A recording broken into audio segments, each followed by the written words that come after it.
Good morning everyone. Today we start chapter 8 of class 10.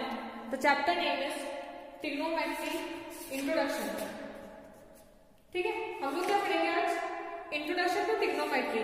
देखो, आपके लिए ट्रिग्नोमेट्री जो है वो नई चीज है ना, क्लास 10 के लिए, सीबीएसई वालों के लिए. ट्रिग्नोमेट्री में आपको फाइंड क्या करना होता है? देखो, हम लोगों ने ना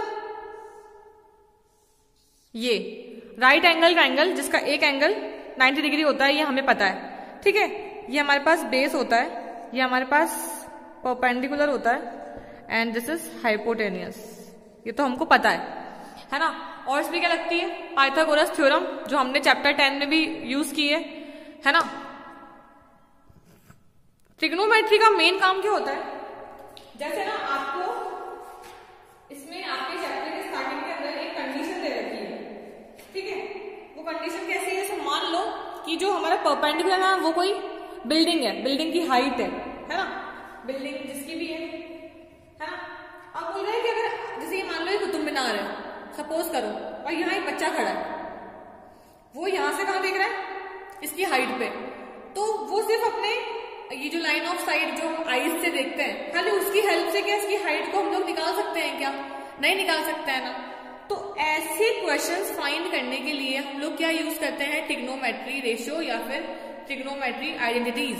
ठीक है, जैसे मतलब मान लो कि ना ये फ्लोर हो गया, ये कुतुब मीनार हो गई, बच्चा यहाँ खड़ा है, यहाँ से यहाँ देख रहा है. अगर उसको ये चीज फाइंड करनी है तब भी उसको मतलब फाइंड करने का तरीका है हमारे पास. हमको मीनार की, कुतुब मीनार या जो भी बिल्डिंग है उसकी हाइट फाइंड करनी है, तब भी हमारे पास तरीका है उसे फाइंड करने का. या मान लो ये कोई घर है, इसकी छत पे कोई खड़ा है, ठीक है, एंड यहाँ पे दूसरा इंसान है. तो इन दोनों का एंगल निकालना है हमें, अगर कि किस एंगल से एक दूसरे को देख रहे हैं. तो ऐसी चीजें या फिर ऐसी प्रॉब्लम जो हम फाइंड करते हैं वो हम किसकी हेल्प से फाइंड करते हैं? ट्रिग्नोमेट्री की हेल्प से फाइंड करते हैं. और ध्यान रखना, ट्रिग्नोमेट्री हमेशा राइट एंगल ट्रायंगल पर ही अप्लाई होती है. फाइन, जिसके अंदर आपको एक हाइपोटेनियस, एक परपेंडिकुलर और एक बेस ऑलरेडी गिवन होता है, और नहीं होता है तो हम लोग फाइंड करेंगे. दूसरी चीज आपको जो इंट्रोड्यूस करवानी है मुझे, वो है इसके वैल्यूज, मतलब जो इसकी टर्म्स यूज होती है. मतलब एंगल्स होते हैं, एंगल्स के नाम है साइन, कोसाइन, टेंजेंट. टेंजेंट तो हमने पढ़ाई है. देखो, अपन सिर्फ ऐसे ही पढ़ेंगे बेसिक. तो सबसे पहले साइन थीटा. थीटा मतलब एक एंगल होता है कि किस एंगल पे ये यूज होंगे. फिर cos, tan, cot, sec and cosec. ये 6 के 6 नाम आपको याद रखना है, क्योंकि ये बार बार इस ट्रिग्नोमेट्री में यूज आएंगे. ये चैप्टर 8 में भी और चैप्टर 9 में भी. वैल्यू मतलब नाम क्या है इनके? साइन, कॉस, टेन, कॉट, सेक, कोसेक. ठीक है. और दूसरी बात, अगर आपको इन सब की वैल्यू सिर्फ एक राइट एंगल ट्रायंगल की हेल्प से फाइंड करनी हो, तो आप कैसे फाइंड करोगे? वही आपके 8.1 में है. देखो, इसकी ना एक ट्रिक होती है. ट्रिक मतलब एक छोटा सा फॉर्मूला होता है.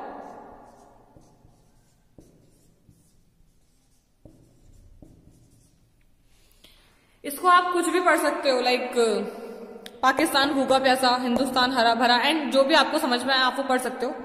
अब देखो ये है क्या?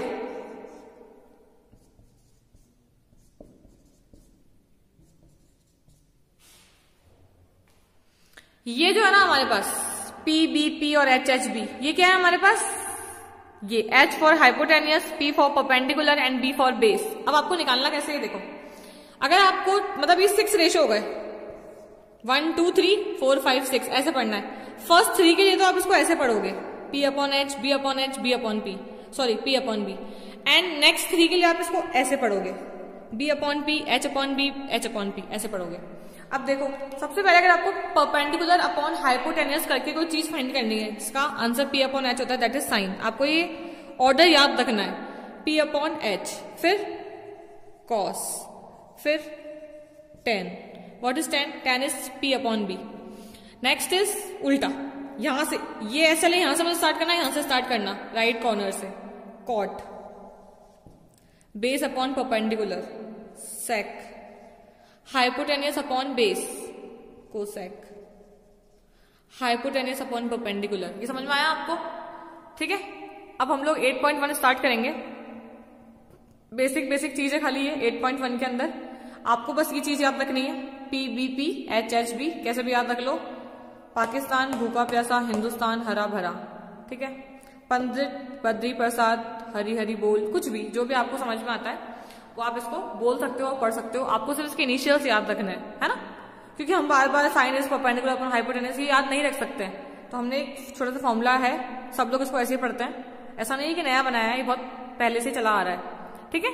अब हम लोग 8.1 देखते हैं कि क्वेश्चन आएंगे कैसे और आपको सॉल्व कैसे करना है। बस आपको ये 6 नाम याद रखना है और ये फिलहाल तो अभी ये फॉर्मूला याद रखना है, और राइट एंगल ट्रायंगल पे ही अप्लाई होती है, ये भी याद रखना है। तो 8.1 क्वेश्चन नंबर 1 हम लोग देखते हैं। Question number 1, in triangle ABC right angle at B, AB equal to 24 centimetre, BC equal to 7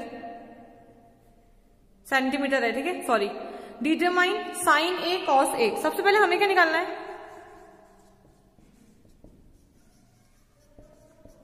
sign A cos A, और जैसा उसने बोला हमने वैसा ड्रॉ कर दिया कि B पे राइट एंगल है ना, right angle at B, fine. तो AB 24 अकॉर्डिंग टू क्वेश्चन है ना, एंड BC 7 सेंटीमीटर। इसका मतलब हमें क्या निकालना है, हाइपोटेनियस। पहले हम लोग हाइपोटेनियस फाइंड करेंगे, क्या लगा के, अप्लाइंग पाइथागोरस।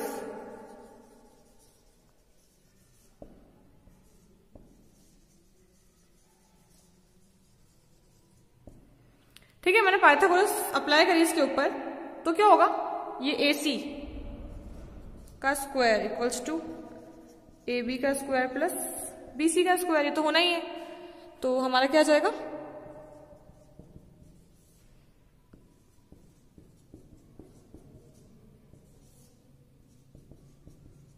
वैल्यू याद कर लेना इन सब की। ये कितना जाएगा, 625। 625 किसका होता है, 25 का स्क्वायर रूट, ठीक है। हमारे पास AC की वैल्यू कितनी आ गई, 25।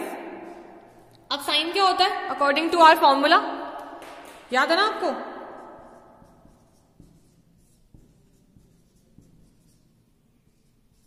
साइन कॉस दोनों निकालने हैं, तो P अपॉन H। P कितना है हमारे पास, देखो ये P है परपेंडिकुलर, ये B है बेस, और H हमने अभी भी फाइंड करा है। तो according to this it's P upon H sine A 7 upon 25, and what is cos A, B upon H, B upon H, B 24 upon 25। Easy है ना, ऐसे निकालना था आपको, ऐसे अप्लाई करना था। सेकेंड क्वेश्चन जो है ना इसका सेम है, मतलब इसी का सेकेंड पार्ट। उसने हमसे क्या पूछा, उसने हमसे पूछा साइन C और कॉस C। अब ध्यान रखना आप एक बार, ये समझ में आ गया, इसको रब करके फिर सेकेंड वाला समझाती हूं मैं। देखो ये हमारा प्रीवियस डायग्राम है, जिसकी हेल्प से हमने साइन A और कॉस A निकाला, ठीक है। क्या होता है, राइट एंगल B पे है तो राइट एंगल तो B पे रहेगा। उसने अब हमसे सेकंड क्वेश्चन में क्या पूछा है, उसने हमसे पूछा है साइन C और कॉस C, है ना। यहां पे इसका बहुत फर्क पड़ता है कि वो हमसे A के रिस्पेक्ट में पूछ रहा है या C के रिस्पेक्ट में पूछ रहा है। देखो पहले बेस था हमारा A B के साथ बना, मतलब जो हमारा राइट एंगल था ना उसके साथ हमारे पास A था, तो हमने A के रिस्पेक्ट में निकाला, फाइन। अब हम चेंज कर देंगे, अब हमें क्या करना पड़ेगा, राइट एंगल तो हमारा B पे ही रहेगा, यहाँ तो B फिक्स है, सिर्फ A और C चेंज हो जाएंगे। जहां पे C था वहां पे A, और जहां पे A था वहां पे C आ गया।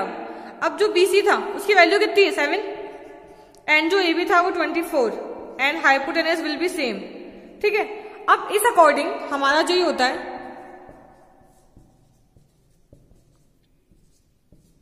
उसमें थोड़ा सा चेंज आ जाएगा। क्यों, क्योंकि पहले जो हमारा परपेंडिकुलर था, ठीक है, वो हमारा 7 था, अब कितना हो गया हमारा 24, मतलब बेस और परपेंडिकुलर आपस में इंटरचेंज हो जाते हैं। तो अकॉर्डिंग टू दिस डायग्राम, या फिर है ना, तो इसका परपेंडिकुलर क्या है, ये बेस हो गया, and this is H will be same. Then what is sine C, sine C equals to P upon H means 24 upon 25, and what is cos C, cos C equals to B upon H, that is 7 upon 25। आपको फर्क पता पड़ा इन दोनों में, क्या difference है, ये difference है, ठीक है। आपको हाइपोटेन्यूस को सेम रख के परपेंडिकुलर और बेस को आपस में इंटरचेंज कर देना है अकॉर्डिंग टू क्वेश्चन, कि वो आपसे किसके रिस्पेक्ट में पूछ रहा है। उसने पहले हमसे साइन A पूछा था तो हमने A यहाँ लिया था, उसने हमसे साइन सी और कॉस सी पूछा तो हमने क्या लिया यहाँ पे सी और ए को ऊपर पहुंचा दिया, चेंज कर दिया। ठीक है, समझ में आया आपको ये क्वेश्चन? अब देखो जो आपको क्वेश्चन नंबर 2 है ना, चलो क्वेश्चन नंबर 2 देखते हैं हम। Question number 2 is in the given figure find tan p minus cot r। देखो एक बार p के रिस्पेक्ट में निकालना, एक बार r के रिस्पेक्ट में निकालना। और फिलहाल जो हमें गिवन है वो क्या है, हमें परपेंडिकुलर गिवन है and we are given by h। b निकालना है हमको। पाइथागोरस तो हम बचपन से अप्लाई करते हैं, पहले हम लोग b निकालते हैं, उसके बाद से चेंज करेंगे कि मतलब है ना बेस किसको लेना है और अपन को परपेंडिकुलर किसको लेना है। ध्यान रखना 13 तो फिक्स ही रहेगा यहाँ पे इस वाले क्वेश्चन में। अब देखो सबसे पहले हमें पता है, आप लेते ना by applying Pythagoras theorem, P R का square is equals to P Q का स्क्वायर प्लस क्यू आर का square and what we have to find, we have to find Q R. Then ये वाली वैल्यू यहां जाके minus होगी, है ना।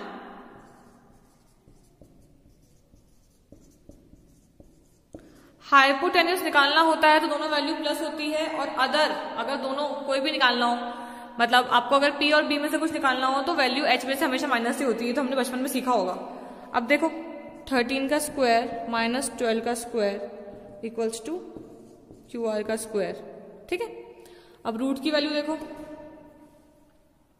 169 minus 144 equals to Q R का स्क्वायर। ये कितना होता है 25।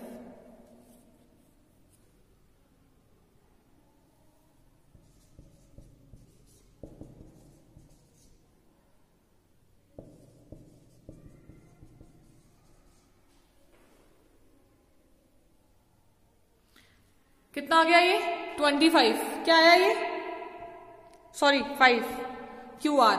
अब हमें निकालना क्या है, अब हमें निकालना है tan p। बार बार फॉर्मूला लिख लो, पहले कॉपी के ऊपर लिख लेना, नहीं याद होता है तो, इसलिए आपको ऐसे करके दिखा रही हूं मैं। tan ये p अपॉन b, और जब कॉट लोगे, कॉट निकालना है ना तो उल्टा हो जाएगा।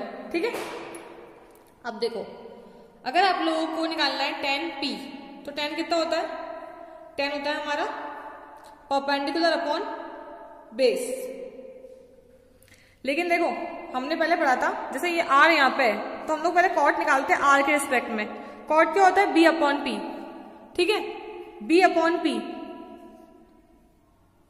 कितना होता है, ये बेस कितना है हमारे पास 5, p कितना है 12।